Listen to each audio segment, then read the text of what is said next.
Mr. Speaker, the President's Cabinet.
I'm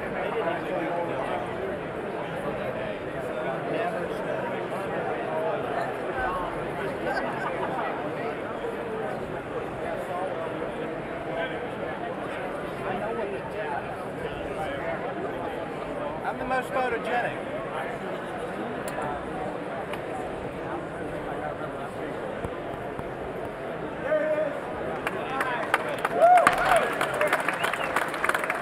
Mr. Speaker, the President of the United States.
Welcome.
Members of Congress, I have the high privilege and the distinct honor of presenting to you the President of the United States.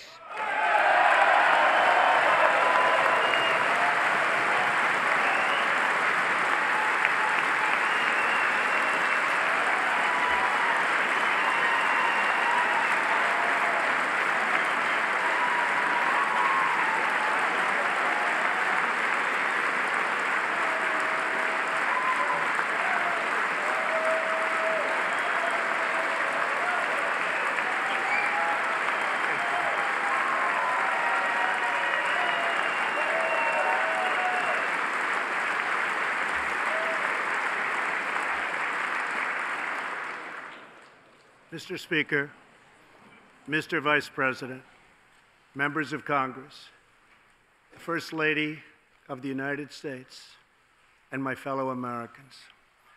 Less than 1 year has passed since I first stood at this podium in this majestic chamber to speak on behalf of the American people and to address their concerns, their hopes, and their dreams. That night, our new administration had already taken very swift action. A new tide of optimism was already sweeping across our land. Each day since, we have gone forward with a clear vision and a righteous mission to make America great again for all Americans.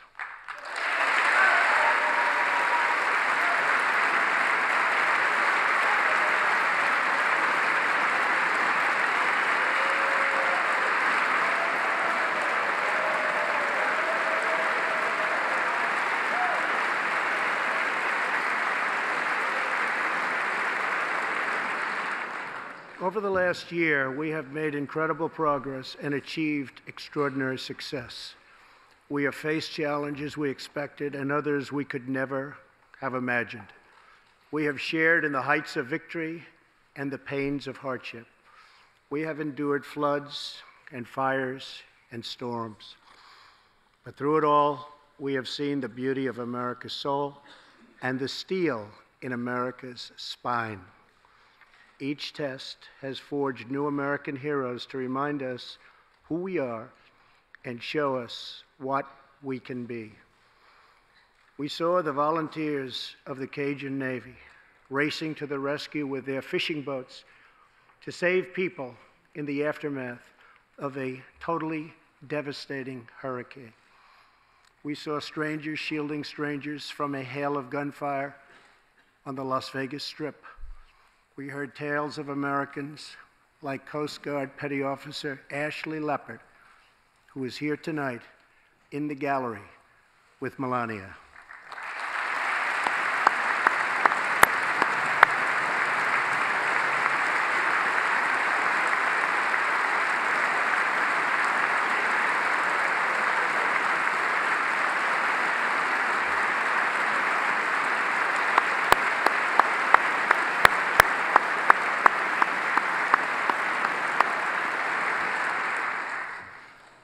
Ashley was aboard one of the first helicopters on the scene in Houston during the Hurricane Harvey. Through 18 hours of wind and rain, Ashley braved live power lines and deep water to help save more than 40 lives. Ashley, we all thank you. Thank you very much.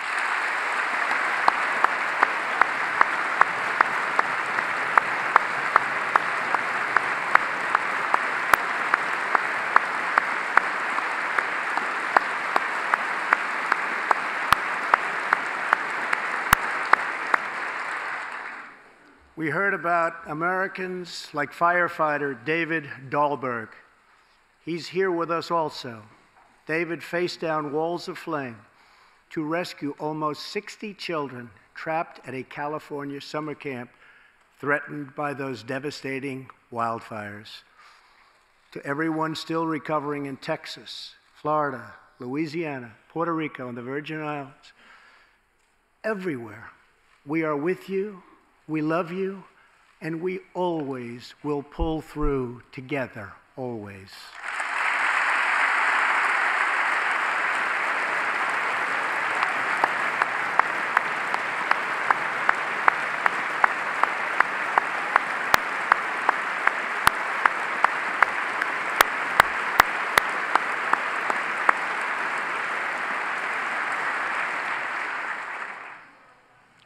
Thank you to David and the brave people of California. Thank you very much, David. Great job. Some trials over the past year touched this chamber very personally. With us tonight is one of the toughest people ever to serve in this House, a guy who took a bullet, almost died, and was back to work 3.5 months later, the legend from Louisiana, Congressman Steve Scalise.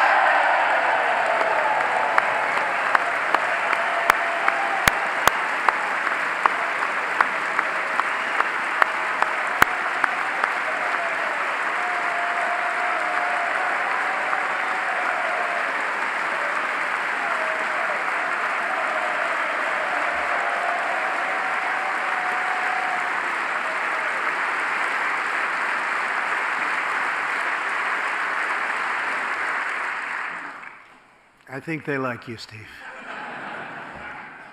We're incredibly grateful for the heroic efforts of the Capitol Police officers, the Alexandria Police, and the doctors, nurses, and paramedics who saved his life and the lives of many others, some in this room. In the aftermath, yes.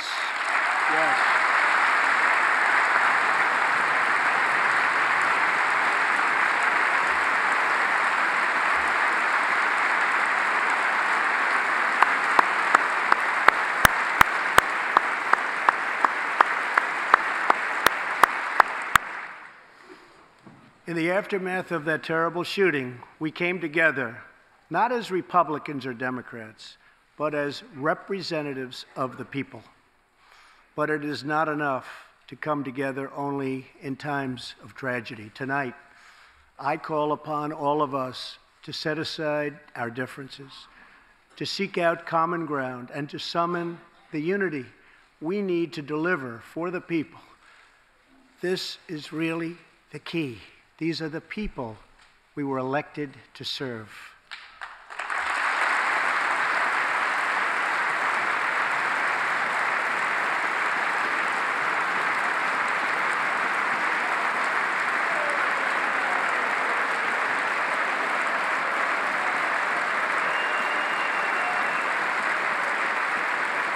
Thank you.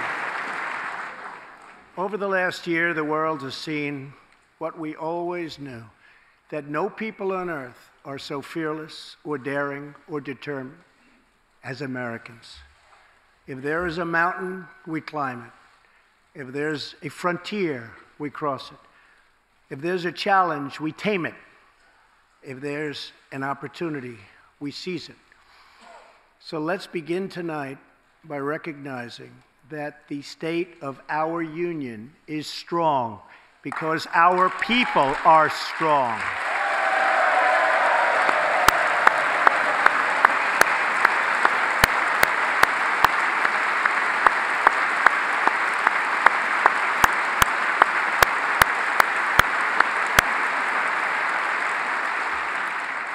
And together we are building a safe, strong, and proud America.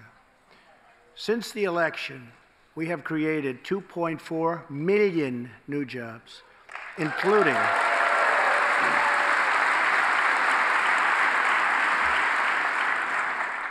200,000 new jobs in manufacturing alone. Tremendous numbers. After years and years of wage stagnation, we are finally seeing rising wages.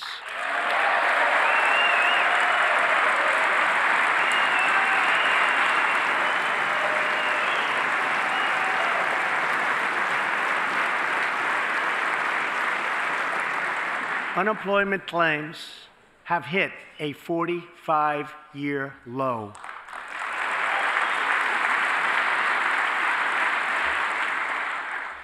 And something I'm very proud of, African American unemployment stands at the lowest rate ever recorded.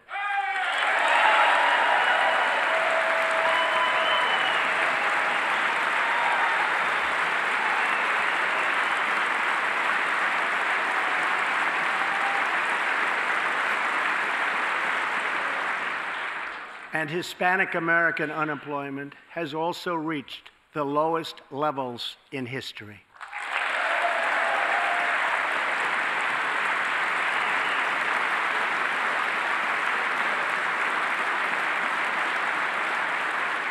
Small business confidence is at an all-time high.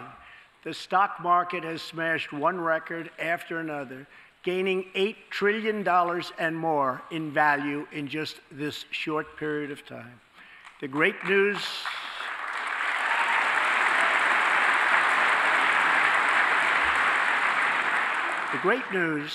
for Americans, 401k, retirement pension, and college savings accounts have gone through the roof. And just as I promised the American people from this podium 11 months ago, we enacted the biggest tax cuts and reforms in American history.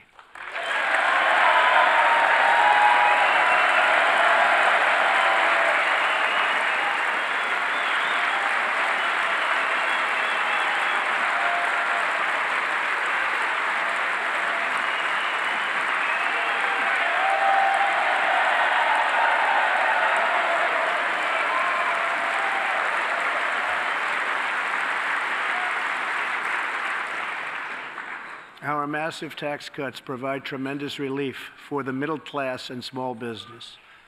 To lower tax rates for hardworking Americans, we nearly doubled the standard deduction for everyone.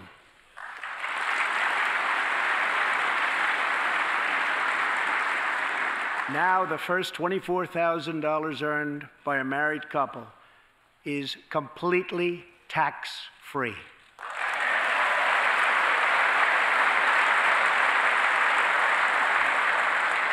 We also doubled the child tax credit.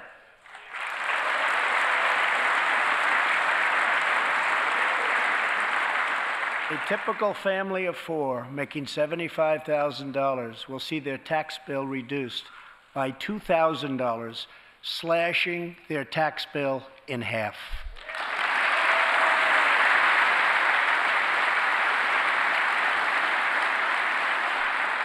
In April, this will be the last time you will ever file under the old and very broken system, and millions of Americans will have more take-home pay starting next month, a lot more.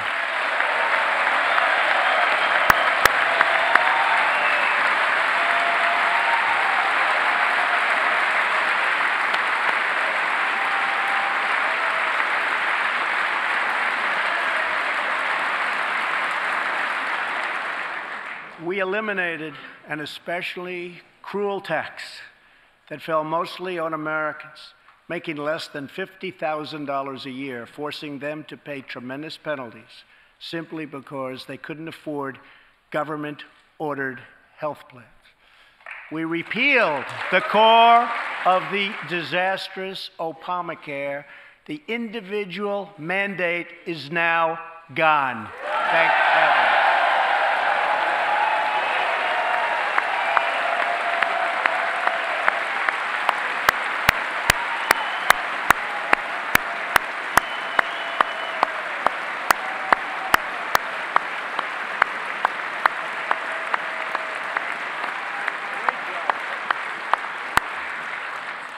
We slashed the business tax rate from 35% all the way down to 21%, so American companies can compete and win against anyone else anywhere in the world.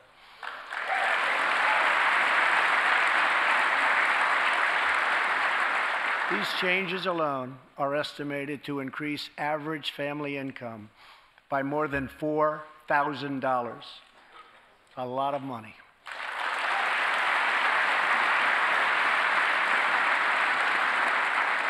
Small businesses have also received a massive tax cut and can now deduct 20% of their business income. Here tonight are Steve Staub and Sandy Keplinger of Staub Manufacturing, a small, beautiful business in Ohio. They've just finished the best year in their 20-year history.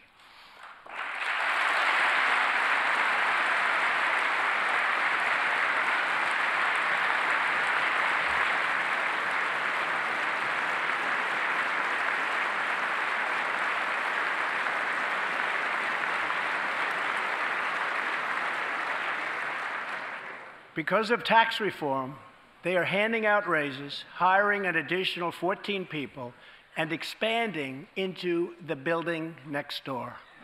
Good feeling.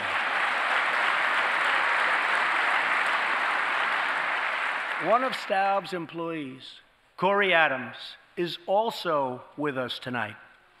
Corey is an all-American worker. He supported himself through high school, lost his job during the 2008 recession, and was later hired by Staub, where he trained to become a welder. Like many hardworking Americans, Corey plans to invest his tax cut raise into his new home and his 2 daughters' education. Corey, please stand.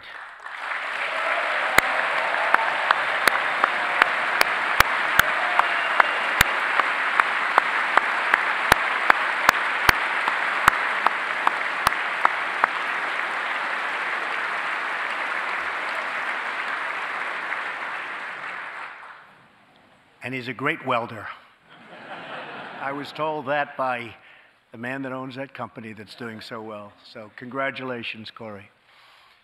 Since we passed tax cuts, roughly 3 million workers have already gotten tax cut bonuses, many of them thousands and thousands of dollars per worker, and it's getting more every month, every week. Apple has just announced it plans to invest a total of $350 billion in America and hire another 20,000 workers.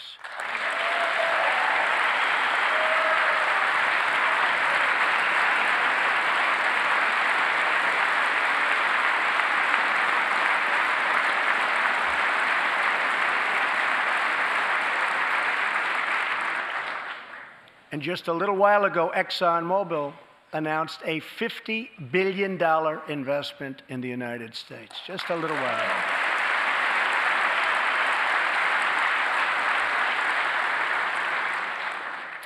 This, in fact, is our new American moment. There has never been a better time to start living the American dream. So to every citizen watching at home tonight, no matter where you've been or where you've come from, this is your time. If you work hard, if you believe in yourself, if you believe in America, then you can dream anything. You can be anything. And together, we can achieve absolutely anything.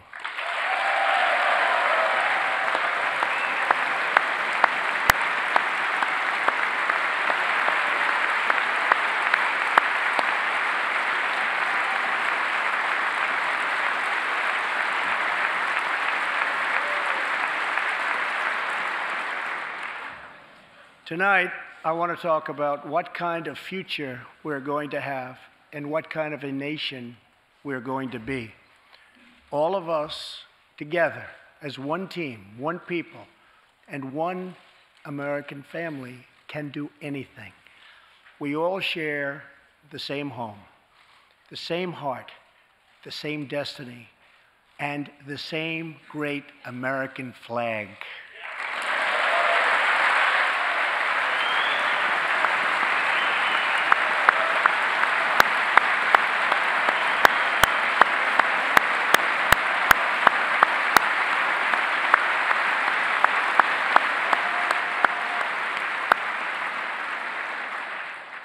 Together, we are rediscovering the American way.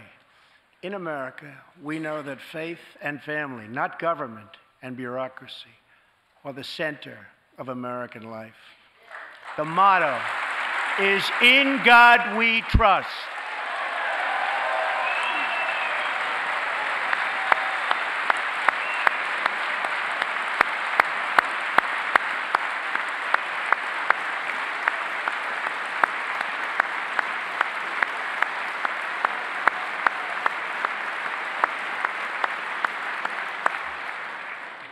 And we celebrate our police, our military, and our amazing veterans as heroes who deserve our total and unwavering support.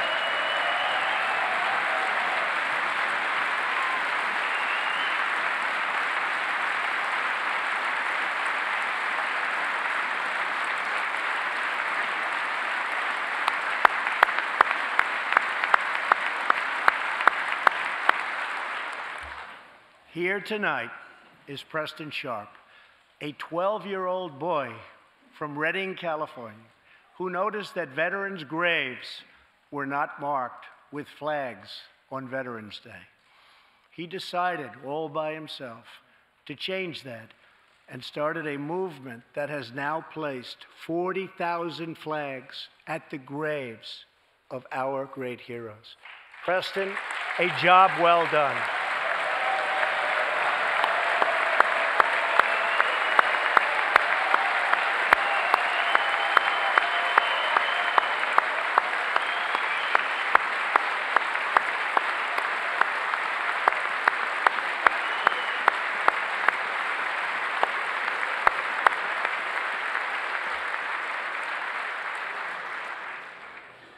Young patriots like Preston teach all of us about our civic duty as Americans. And I met Preston a little while ago, and he is something very special that I can tell you. Great future. Thank you very much for all you've done, Preston. Thank you very much. Preston's reverence for those who have served our nation reminds us of why we salute our flag, why we put our hands on our hearts for the Pledge of Allegiance, and why we proudly stand for the national anthem.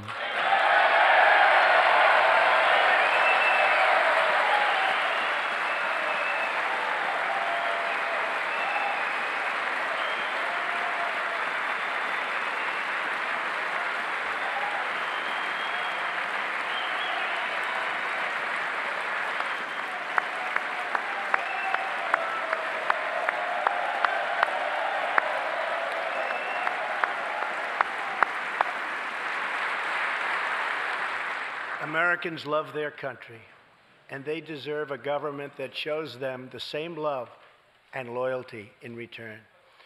For the last year, we have sought to restore the bonds of trust between our citizens and their government. Working with the Senate, we are appointing judges who will interpret the Constitution as written, including a great new Supreme Court justice and more circuit court judges than any new administration in the history of our country.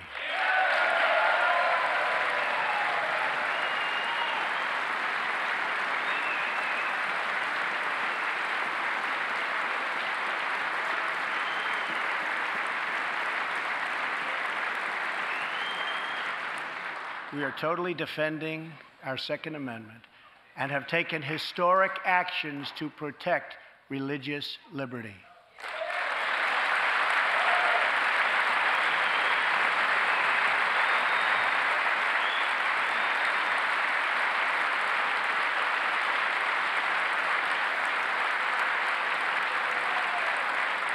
And we are serving our brave veterans, including giving our veterans choice in their health care decisions.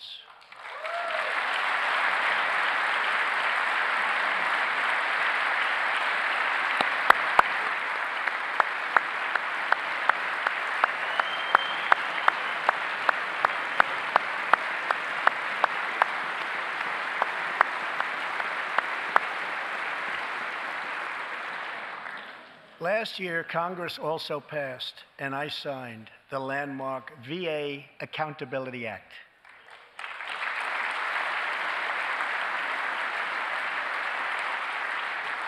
Since its passage, my administration has already removed more than 1,500 VA employees who failed to give our veterans the care they deserve, and we are hiring talented people who love our vets as much as we do.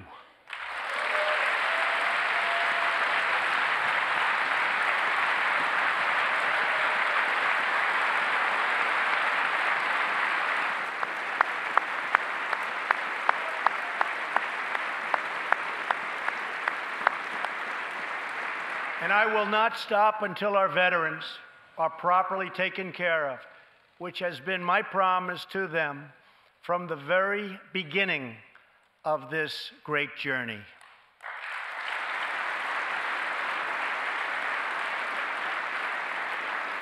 All Americans deserve accountability, and respect. And that's what we are giving to our wonderful heroes, our veterans. Thank you.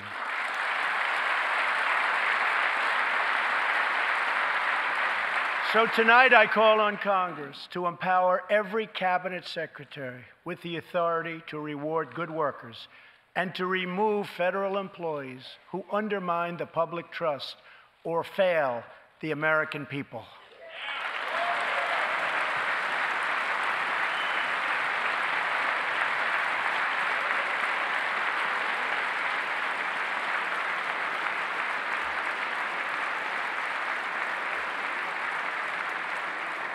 In our drive to make Washington accountable, we have eliminated more regulations in our first year than any administration in the history of our country.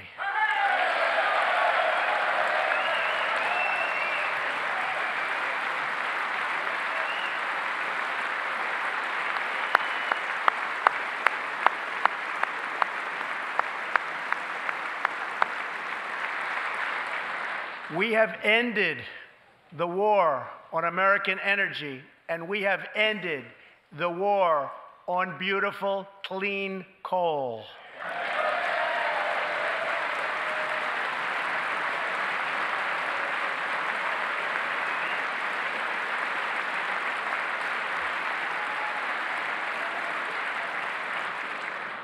We are now very proudly an exporter of energy to the world.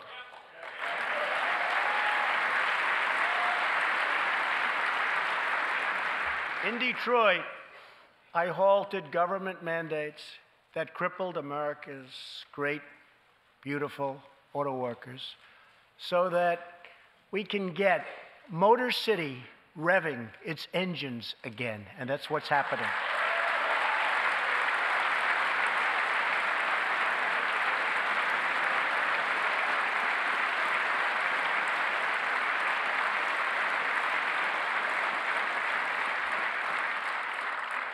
Many car companies are now building and expanding plants in the United States, something we haven't seen for decades. Chrysler is moving a major plant from Mexico to Michigan. Toyota and Mazda are opening up a plant in Alabama, a big one, and we haven't seen this in a long time. It's all coming back.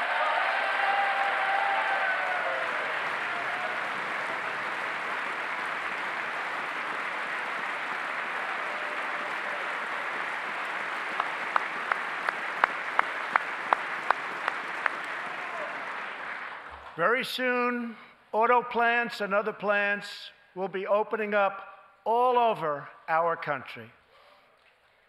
This is all news Americans are totally unaccustomed to hearing. For many years, companies and jobs were only leaving us. But now, they are roaring back, they're coming back. They want to be where the action is. They want to be in the United States of America. That's where they want to be.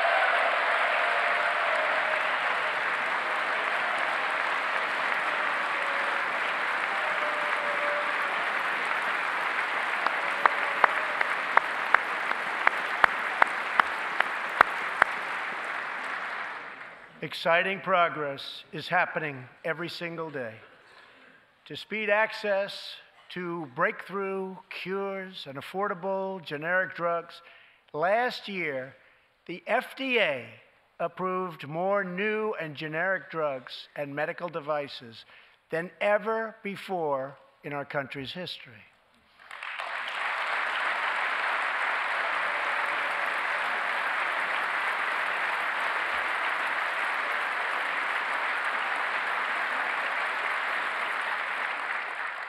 We also believe that patients with terminal conditions, terminal illness, should have access to experimental treatment immediately that could potentially save their lives. People who are terminally ill should not have to go from country to seek a cure. I want to give them a chance right here at home It's time for Congress to give these wonderful, incredible Americans the right to try.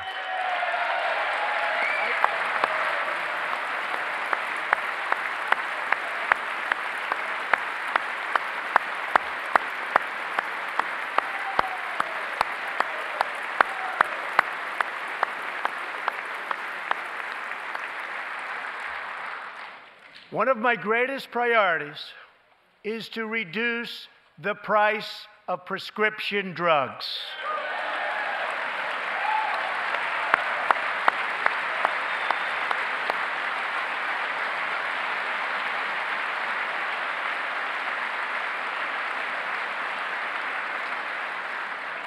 In many other countries, these drugs cost far less than what we pay in the United States, and it's very, very unfair.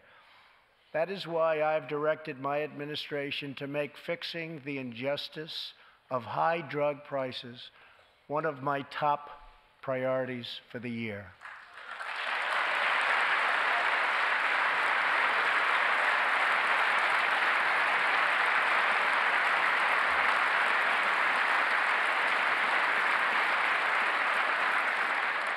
And prices will come down substantially. Watch. America has also finally turned the page on decades of unfair trade deals that sacrificed our prosperity and shipped away our companies, our jobs, and our wealth. Our nation has lost its wealth, but we're getting it back so fast. The era of economic surrender is totally over. From now on, we expect trading relationships to be fair and, very importantly, reciprocal.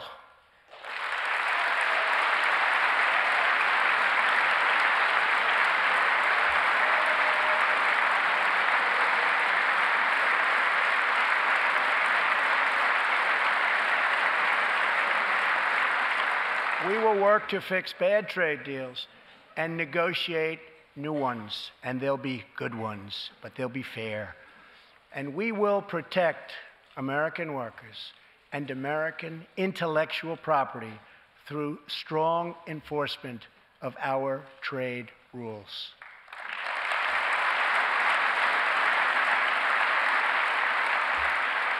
As we rebuild our industries, it is also time to rebuild our crumbling infrastructure.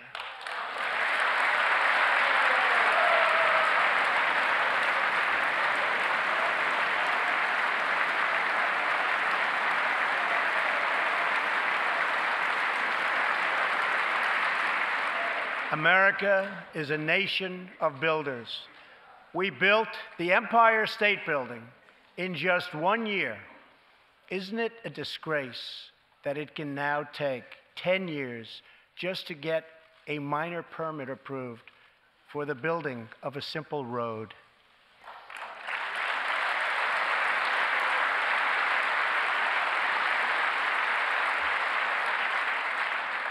I am asking both parties to come together to give us safe, fast, reliable, and modern infrastructure that our economy needs and our people deserve.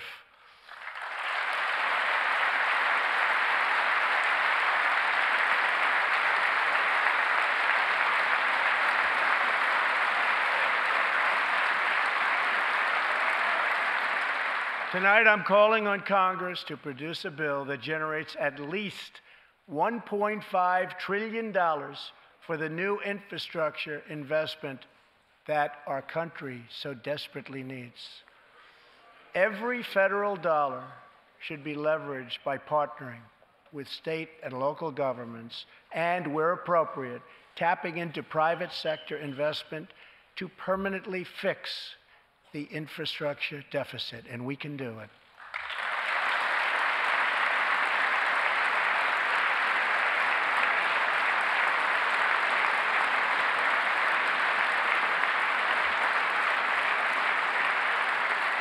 Any bill must also streamline the permitting and approval process, getting it down to no more than 2 years and perhaps even one. Together, we can reclaim our great building heritage.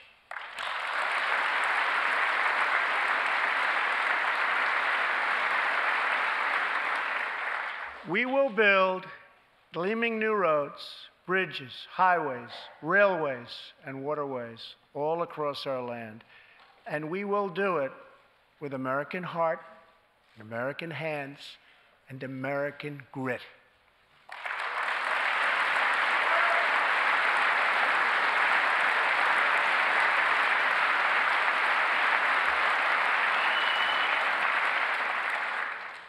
We want every American to know the dignity of a hard day's work.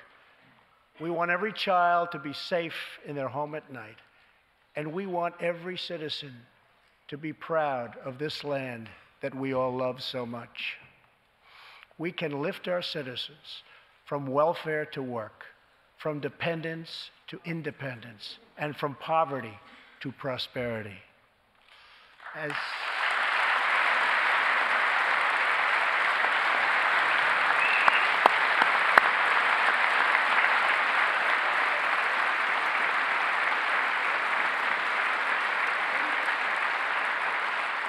tax cuts create new jobs, let's invest in workforce development and let's invest in job training, which we need so badly.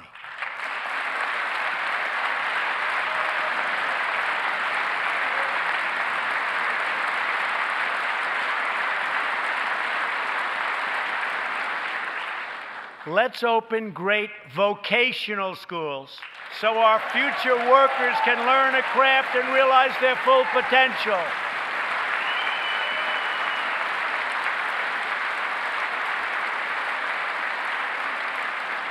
And let's support working families by supporting paid family leave.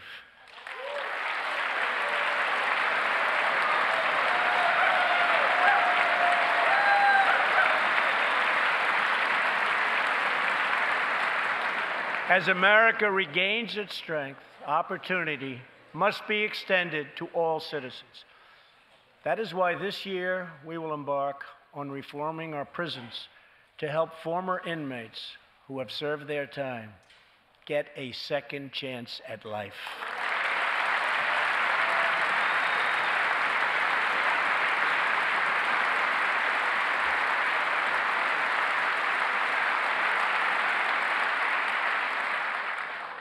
Struggling communities, especially immigrant communities, will also be helped by immigration policies that focus on the best interests of American workers and American families. For decades, open borders have allowed drugs and gangs to pour into our most vulnerable communities. They've allowed millions of low-wage workers to compete for jobs and wages against the poorest Americans. Most tragically, they have caused the loss of many innocent lives. Here tonight are two fathers and two mothers, Evelyn Rodriguez, Freddie Cuevas, Elizabeth Alvarado, and Robert Mickens. Their two teenage daughters, Kayla Cuevas and Nisa Mickens, were close friends on Long Island. But in September 2016, on the eve of Nisa's 16th birthday, such a happy time it should have been, neither of them came home. These two precious girls were brutally murdered while walking together in their hometown. 6 members of the savage MS-13 gang have been charged with Kayla and Nisa's murders. Many of these gang members took advantage of glaring loopholes in our laws to enter the country as illegal, unaccompanied, alien minors and wound up in Kayla and Nisa's high school. Evelyn, Elizabeth, Freddie, and Robert, tonight everyone in this chamber is praying for you. Everyone in America is grieving for you. Please stand. Thank you very much.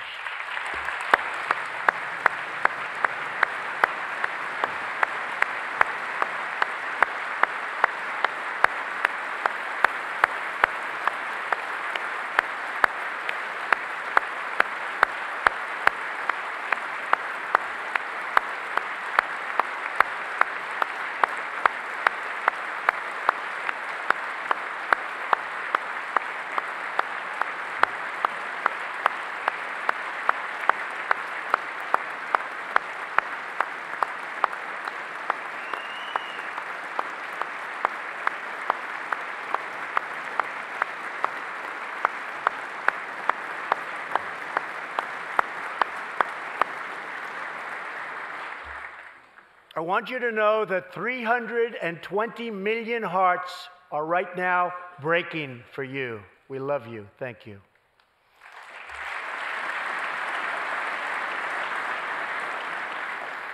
While we cannot imagine the depths of that kind of sorrow, we can make sure that other families never have to endure this kind of pain. Tonight, I am calling on Congress to finally close the deadly loopholes that have allowed MS-13 and other criminal gangs to break into our country. We have proposed new legislation that will fix our immigration laws and support our ICE and Border Patrol agents. These are great people. These are great, great people that work so hard in the midst of such danger so that this can never happen again.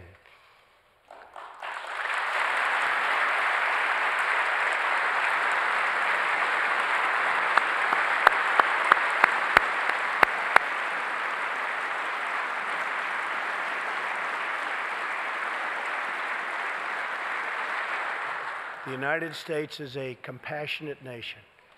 We are proud that we do more than any other country anywhere in the world to help the needy, the struggling, and the underprivileged all over the world.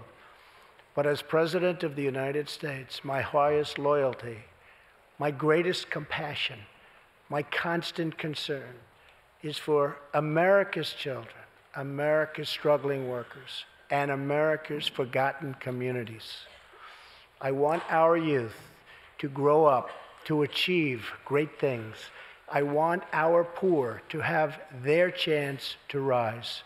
So tonight, I am extending an open hand to work with members of both parties, Democrats and Republicans, to protect our citizens of every background, color, religion, and creed.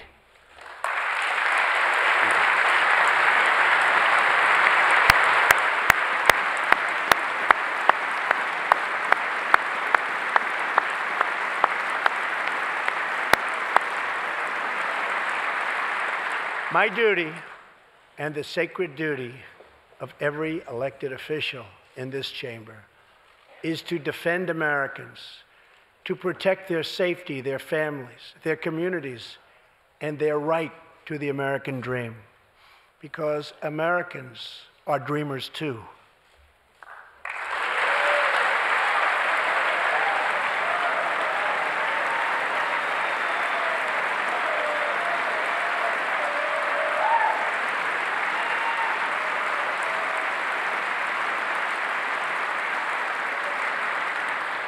Here tonight is one leader in the effort to defend our country, Homeland Security Investigation Special Agent Celestino Martinez. He goes by DJ and CJ. He said, call me either one.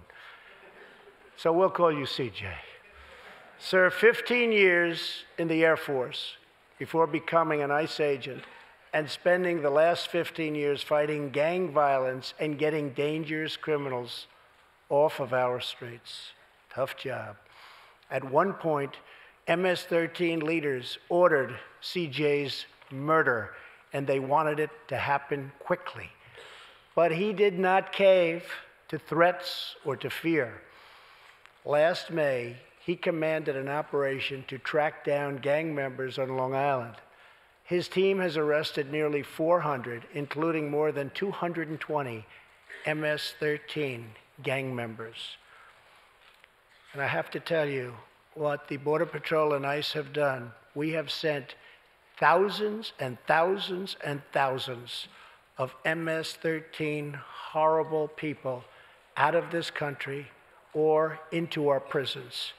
So I just want to congratulate you, CJ.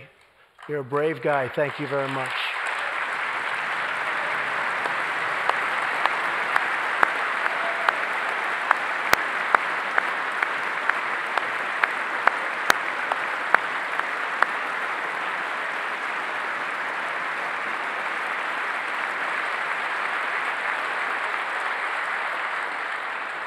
And I asked CJ, what's the secret? He said, we're just tougher than they are. And I like that answer.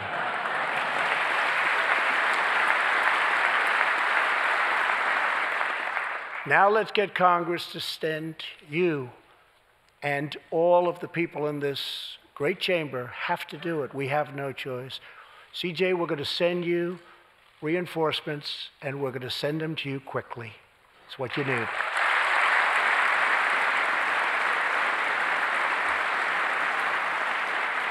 Over the next few weeks, the House and Senate will be voting on an immigration reform package. In recent months, my administration has met extensively with both Democrats and Republicans to craft a bipartisan approach to immigration reform.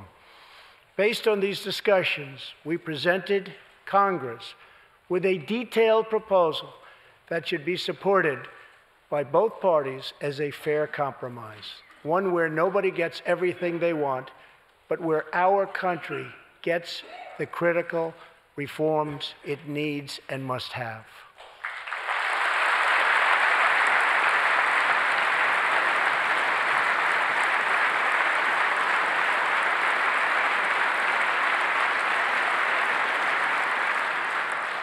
Here are the 4 pillars of our plan. The first pillar of our framework generously offers a path to citizenship for 1.8 million illegal immigrants who were brought here by their parents at a young age. That covers almost 3 times more people than the previous administration covered.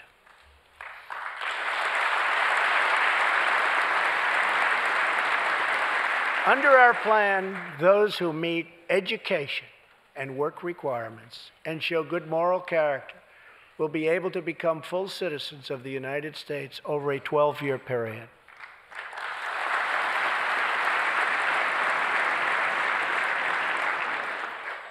The second pillar fully secures the border.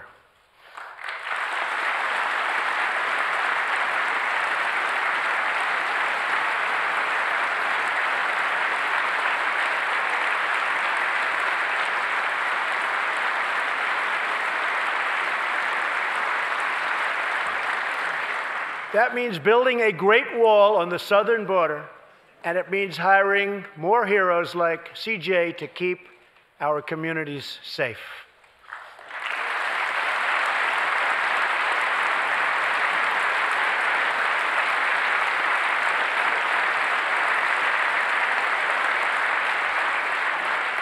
Crucially, our plan closes the terrible loopholes exploited by criminals and terrorists to enter our country, and it finally ends the horrible and dangerous practice of catch and release.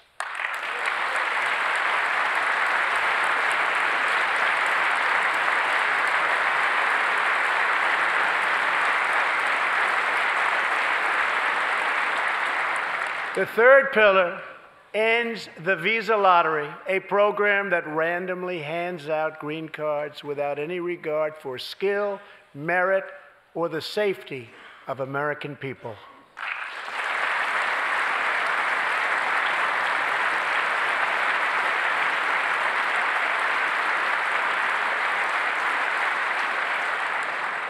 It's time to begin moving toward a merit-based immigration system, one that admits people who are skilled, who want to work, who will contribute to our society, and who will love and respect our country.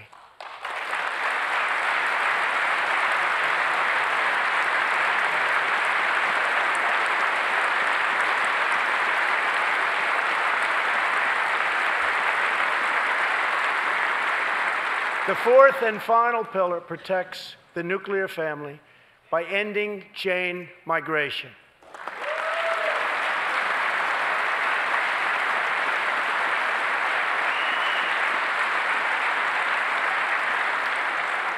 Under the current broken system, a single immigrant can bring in virtually unlimited numbers of distant relatives. Under our plan, we focus on the immediate family by limiting sponsorships to spouses and minor children.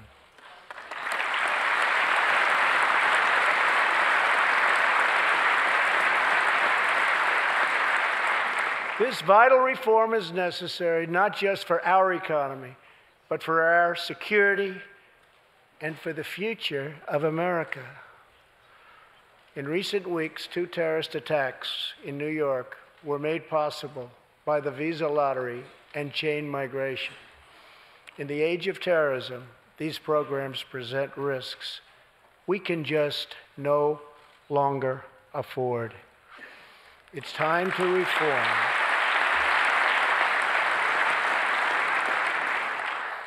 These outdated immigration rules and finally bring our immigration system into the 21st century.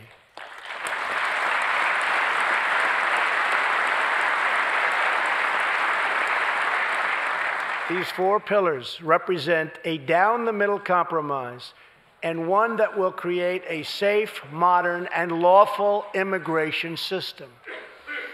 For over 30 years, Washington has tried and failed to solve this problem. This Congress can be the one that finally makes it happen. Most importantly, these 4 pillars will produce legislation that fulfills my ironclad pledge to sign a bill that puts America first.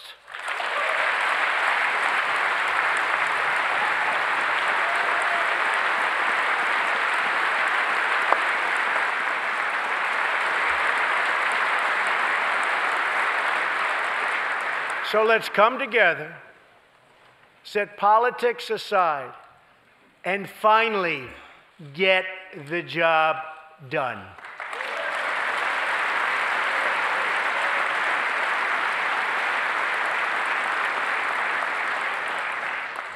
These reforms will also support our response to the terrible crisis of opioid and drug addiction. Never before has it been like it is now. It is terrible. We have to do something about it. In 2016, we lost 64,000 Americans to drug overdoses, 174 deaths per day, 7 per hour. We must get much tougher on drug dealers and pushers if we are going to succeed in stopping this scourge.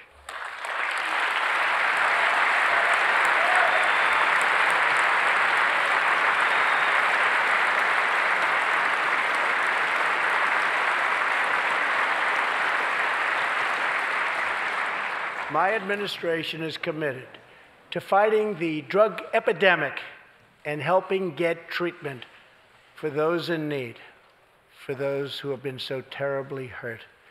The struggle will be long and it will be difficult, but as Americans always do, in the end, we will succeed, we will prevail.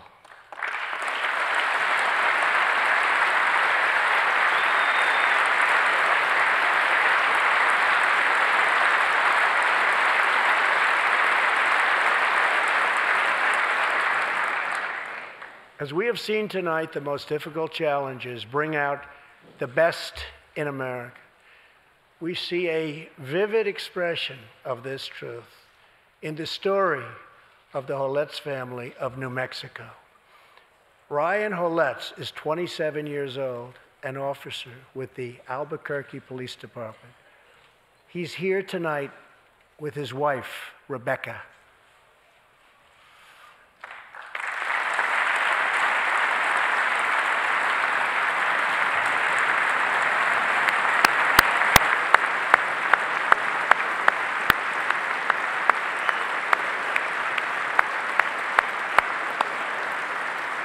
Thank you, Ryan. Last year, Ryan was on duty when he saw a pregnant, homeless woman preparing to inject heroin. When Ryan told her she was going to harm her unborn child, she began to weep. She told him she didn't know where to turn, but badly wanted a safe home for her baby. In that moment, Ryan said he felt God speak to him. You will do it because you can. He heard those words.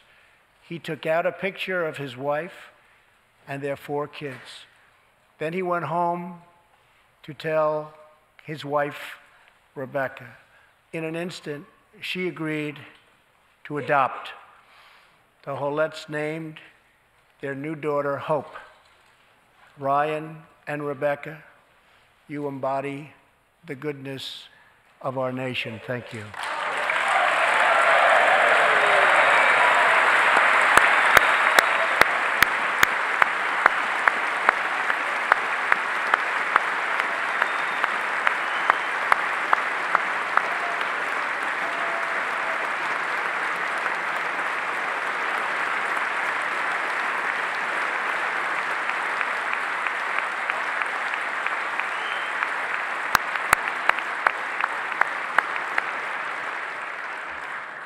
Thank you, Ryan and Rebecca.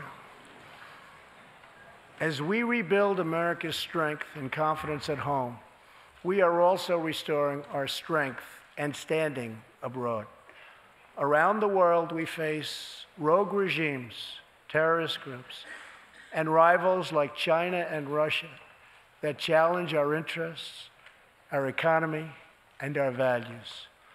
In confronting these horrible dangers, we know that weakness is the surest path to conflict, and unmatched power is the surest means to our true and great defense. For this reason, I am asking Congress to end the dangerous defense sequester and fully fund our great military.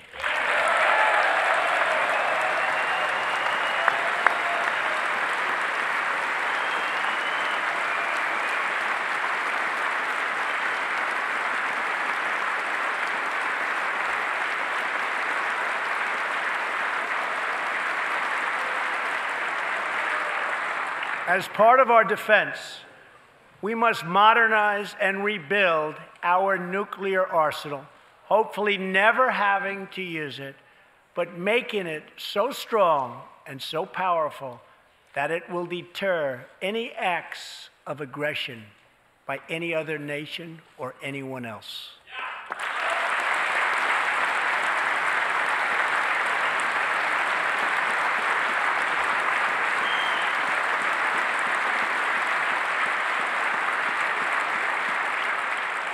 Perhaps someday in the future, there will be a magical moment when the countries of the world will get together to eliminate their nuclear weapons. Unfortunately, we are not there yet, sadly. Last year, I also pledged that we would work with our allies to extinguish ISIS from the face of the earth. 1 year later, I am proud to report that the coalition to defeat ISIS has liberated very close to 100% of the territory just recently held by these killers in Iraq and in Syria and in other locations as well.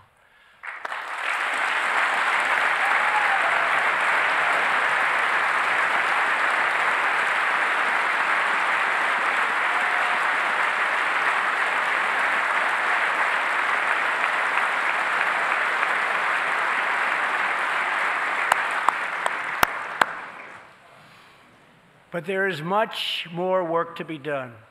We will continue our fight until ISIS is defeated. Army Staff Sergeant Justin Peck is here tonight.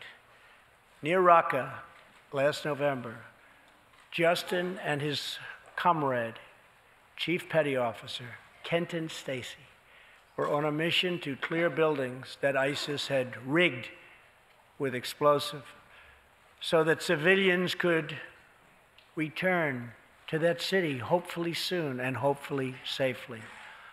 Clearing the second floor of a vital hospital, Kenton Stacy was severely wounded by an explosion. Immediately, Justin bounded into the booby-trapped and unbelievably dangerous and unsafe building and found Kenton, but in very, very bad shape. He applied pressure to the wound, and inserted a tube to reopen an airway. He then performed CPR for 20 straight minutes during the ground transport and maintained artificial respiration through 2.5 hours and through emergency surgery. Kenton Stacy would have died if it were not for Justin's selfless love for his fellow warrior. Tonight, Kenton is recovering in Texas.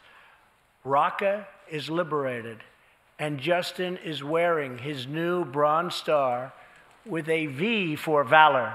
Staff Sergeant Peck, all of America salutes you.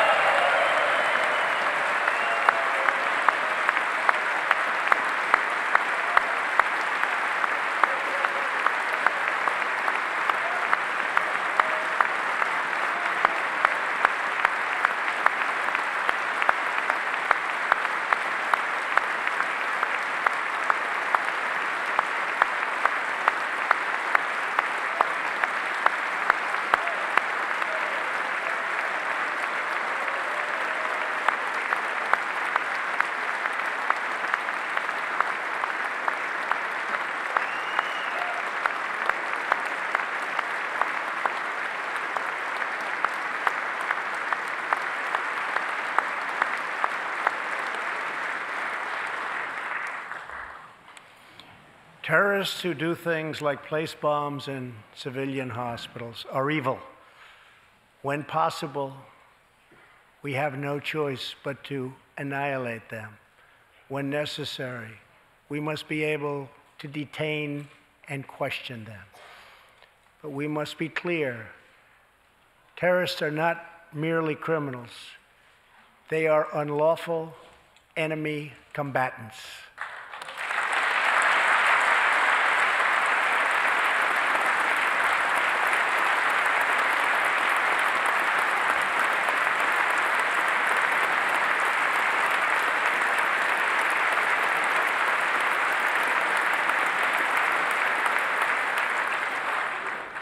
And when captured overseas, they should be treated like the terrorists they are.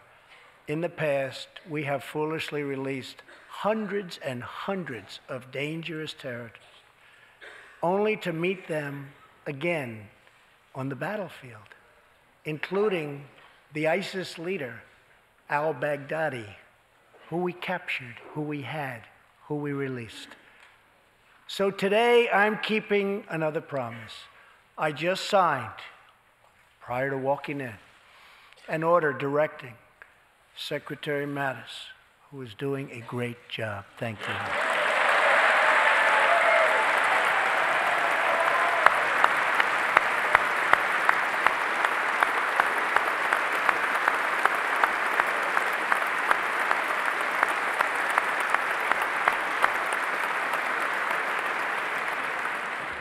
To re-examine our military detention policy and to keep open the detention facilities in Guantanamo Bay.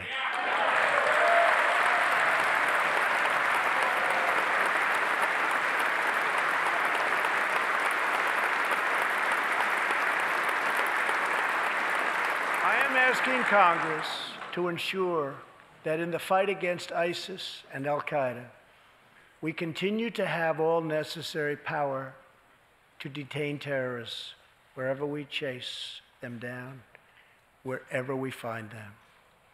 And in many cases, for them, it will now be Guantanamo Bay.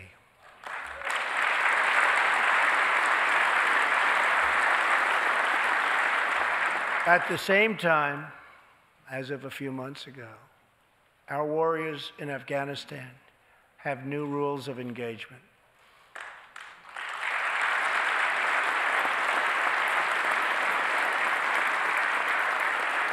Along with their heroic Afghan partners, our military is no longer undermined by artificial timelines, and we no longer tell our enemies our plans.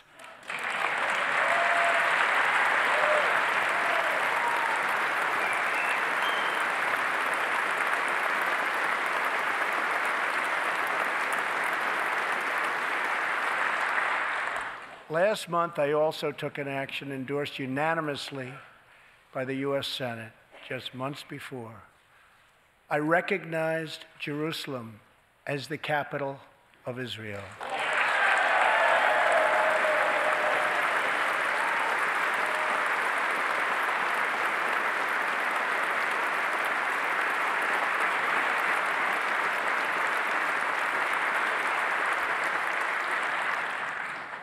Shortly afterwards, dozens of countries voted in the United Nations General Assembly against America's sovereign right to make this decision. In 2016, American taxpayers generously sent those same countries more than $20 billion in aid. That is why tonight I am asking Congress to pass legislation to help ensure American foreign assistance dollars always serve American interests and only go to friends of America, not enemies of America.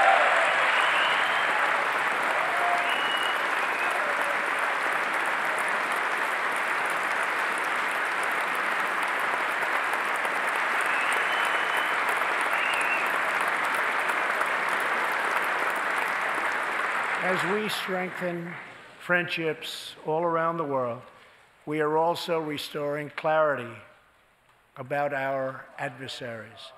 When the people of Iran rose up against the crimes of their corrupt dictatorship, I did not stay silent. America stands with the people of Iran in their courageous struggle for freedom.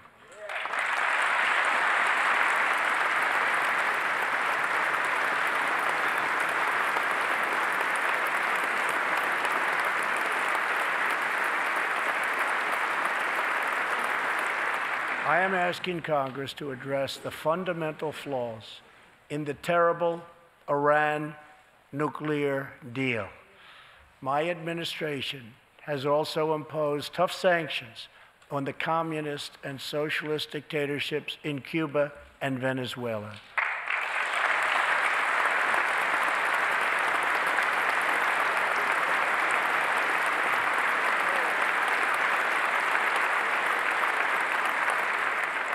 But no regime has oppressed its own citizens more totally or brutally than the cruel dictatorship in North Korea. North Korea's reckless pursuit of nuclear missiles could very soon threaten our homeland. We are waging a campaign of maximum pressure to prevent that from ever happening. Past experience has taught us that complacency and concessions only invite aggression and provocation. I will not repeat the mistakes of past administrations that got us into this very dangerous position. We need only look at the depraved character of the North Korean regime to understand the nature of the nuclear threat it could pose to America and to our allies. Otto Warmbier was a hard-working student at the University of Virginia, and a great student he was. On his way to study abroad in Asia, Otto joined a tour to North Korea. At its conclusion, this wonderful young man was arrested and charged with crimes against the state. After a shameful trial, the dictatorship sentenced Otto to 15 years of hard labor before returning him to America last June, horribly injured and on the verge of death. He passed away just days after his return. Otto's wonderful parents, Fred and Cindy Warmbier, are here with us tonight, along with Otto's brother and sister, Austin and Greta. Please.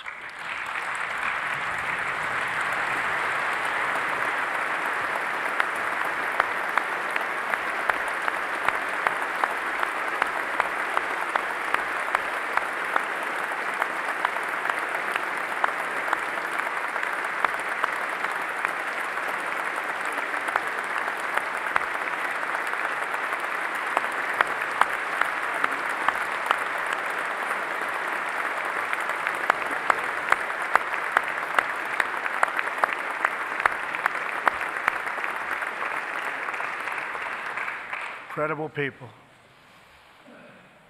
You are powerful witnesses to a menace that threatens our world, and your strength truly inspires us all. Thank you very much. Thank you.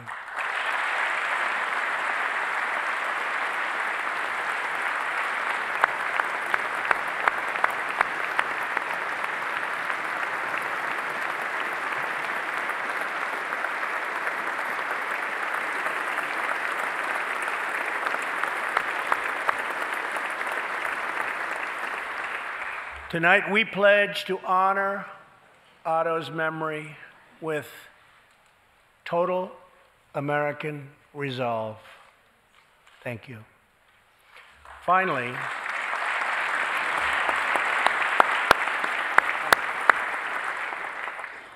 we are joined by one more witness to the ominous nature of this regime. His name is Mr. Ji Sung-ho.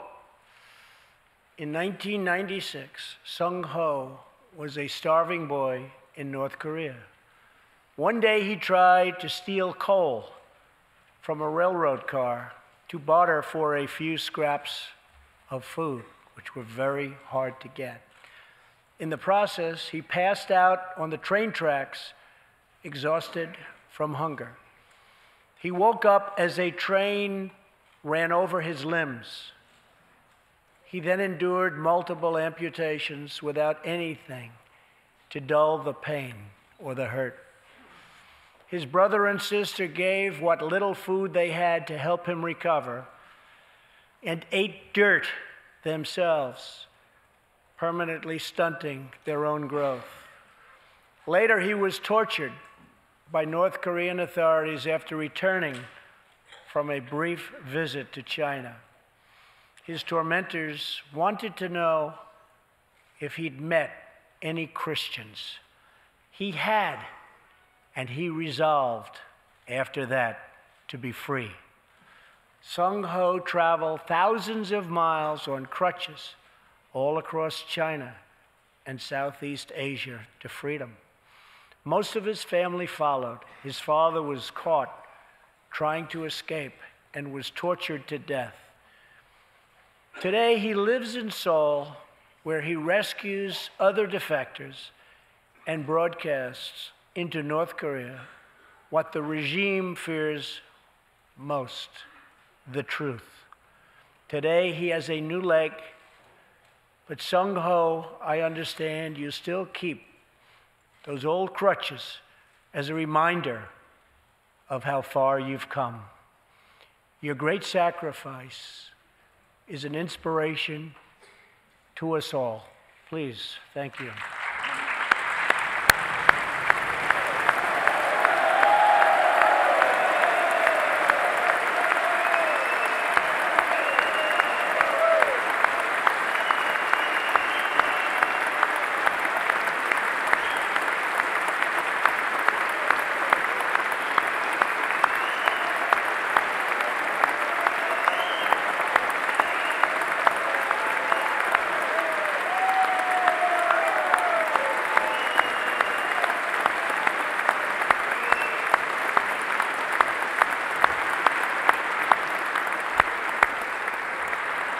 Sung-ho's story is a testament to the yearning of every human soul to live in freedom.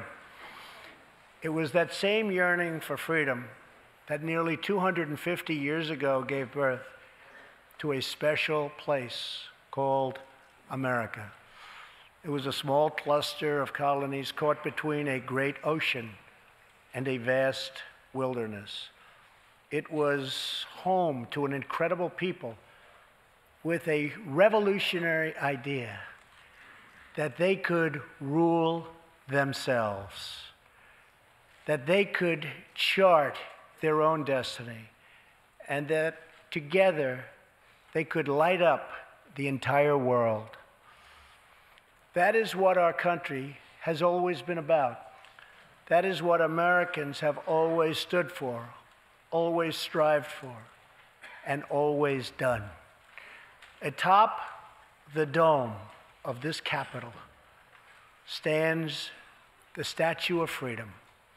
She stands tall and dignified among the monuments to our ancestors who fought and lived and died to protect her. Monuments to Washington and Jefferson and Lincoln and King. Memorials to the heroes of Yorktown and Saratoga. To young Americans who shed their blood on the shores of Normandy and the fields beyond, and others who went down in the waters of the Pacific and the skies all over Asia.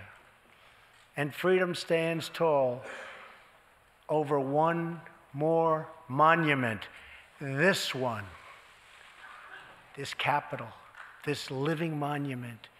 This is the monument to the American people.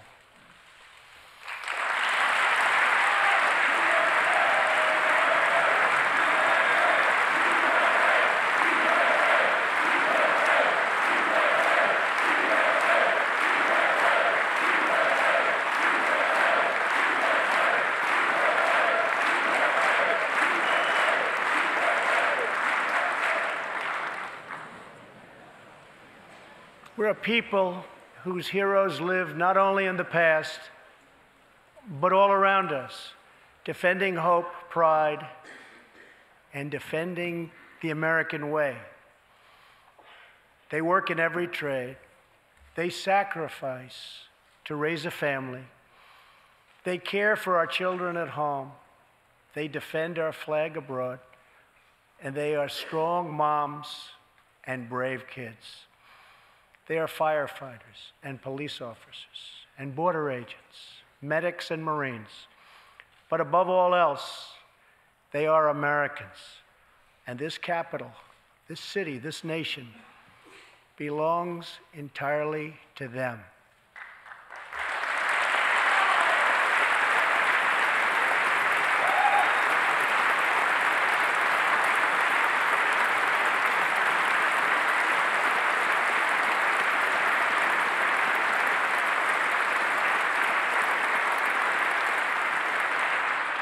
Our task is to respect them, to listen to them, to serve them, to protect them, and to always be worthy of them. Americans fill the world with art and music.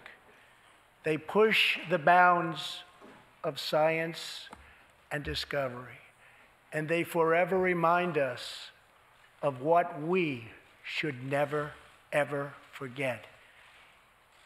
The people dreamed this country. The people built this country. And it's the people who are making America great again.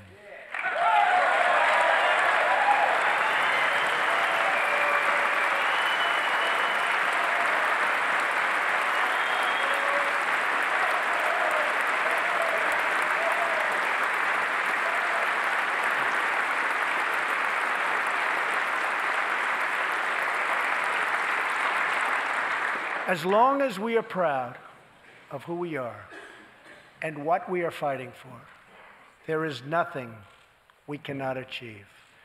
As long as we have confidence in our values, faith in our citizens, and trust in our God, we will never fail. Our families will thrive. Our people will prosper. And our nation will forever be safe and strong and proud and mighty and free. Thank you, and God bless America. Good night.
We are so proud of you. Thank you, sir. Thank you, everybody. Back just a little bit. Let's go back just a little bit.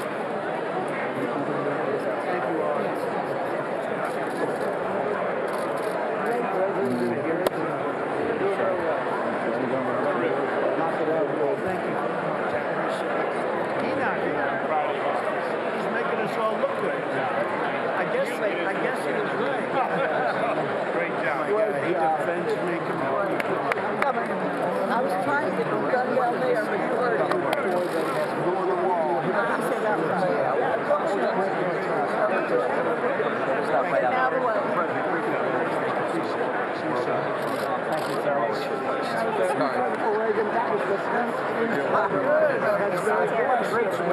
Well done.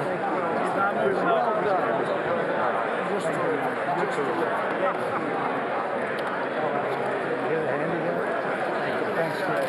Thanks, fellas. Appreciate it, fellas. Great job. They didn't even stand race. Soldiers.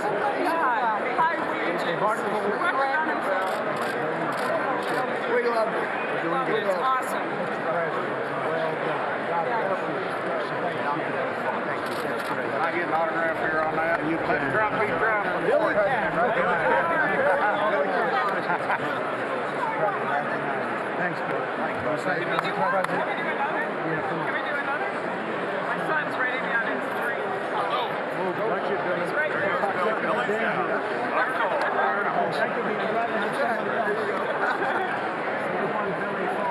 Yeah. Thank you, Mr. President. Great job.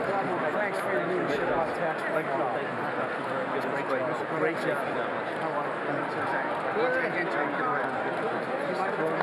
Yeah, let's go. Come on. Knocked it out of the park. How you doing? Good. I hear your polls are good. Big time, big time. I'm hearing good polls. Everything good?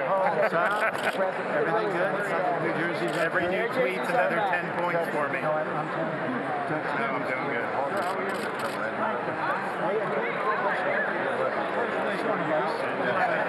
Thank you. Yeah, they seem to Premier League. Thank you. Thank you. Thanks for knocking it out of the park. Peter, thank you for everything. This guy. King of New York. Thank you. Good luck with your shape. Great. Thanks for an MS-13. You can see enough. We're going to take that Alabama Simpson. Can you imagine? Coming short. It was a fluke.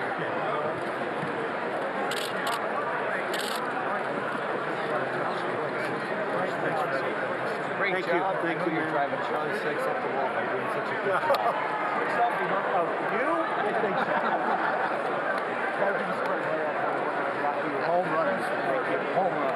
Very much.